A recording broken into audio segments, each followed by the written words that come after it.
بسم اللہ الرحمن الرحیم۔ السلام علیکم ورحمۃ اللہ وبرکاتہ۔ ڈھائیے کا ایک خاص عمل۔ یہ عمل ڈھائیے کا عمل ہے، بہت مشہور عمل ہے۔ ڈھائیے کے جو عمل ہوتے ہیں وہ کم از کم 2.5 دنوں میں اثر کر جاتے ہیں۔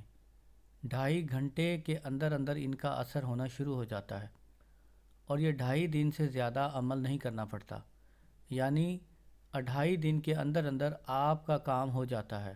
بہت زبردست، مجرب اور مشہور عمل ہے۔ یہ عمل انتہائی سخت سفلی عمل ہے، خطرناک عمل ہے، لہذا اس کو ناجائز اور حرام کام کے لیے نہ کریں۔ ہو سکے تو اس عمل سے پرہیز ہی کریں۔ عمل کرنے سے پہلے آپ اپنا حصار اچھی طرح کر لیں۔ 3 مرتبہ درود ابراہیمی پڑھیں، 7 مرتبہ آیت الکرسی پڑھیں، پھر 3 مرتبہ درود ابراہیمی پڑھ کر شہادت کی انگلی پر پھونک ماریں اور اپنے گرد دائرہ لگا لیں، حصار کر لیں۔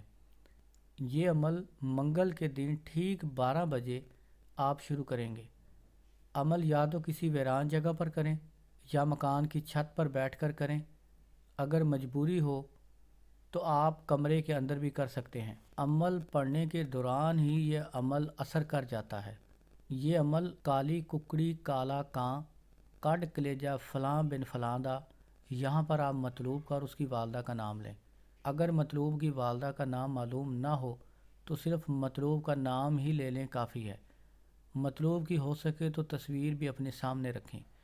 کالی ککڑی کالا کاں کڈ کلیجہ فلاں بن فلاں دا، کیوں نہیں لیندا میرا نام۔ یہ عمل آپ 2500 مرتبہ پڑھیں گے۔ یہ عمل انتہائی سخت سفلی عمل ہے۔ میں بار بار کہہ رہا ہوں کہ یہ عمل ناجائز حرام کام کے لیے نہ کریں۔ جہاں پر کوئی عمل کارگر نہ ہو، بہت مجبوری کی حالت میں آپ یہ عمل کریں۔ ایسے بلا وجہ کسی انسان کو اتنا سخت عمل کر کے تکلیف پہنچانا یہ بھی غلط ہے، لہذا جہاں تک ہو سکے اس عمل کو نہ کریں۔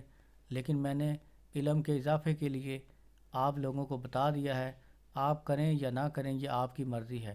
ناجائز اور حرام کام کے لیے اس عمل کی ہرگز ہرگز اجازت نہیں ہے۔ جو بھی اس عمل کو کرے گا وہ اس کی تعریف کیے بغیر نہیں رہ سکے گا۔ عمل کرنے سے پہلے حسب توفیق صدقہ کریں۔ عمل کے دنوں میں عمل کا ذکر کسی سے نہ کریں۔ 3 دن لگاتار یہ عمل کریں۔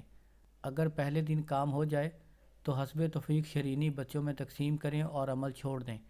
اگر پہلے دن کچھ خاص فرق نہ پڑے تو آپ 3 دن کریں اور 3 دن عمل کرنے کے بعد حسب توفیق شرینی بچوں میں تقسیم کریں، آپ کا کام ہو جائے گا۔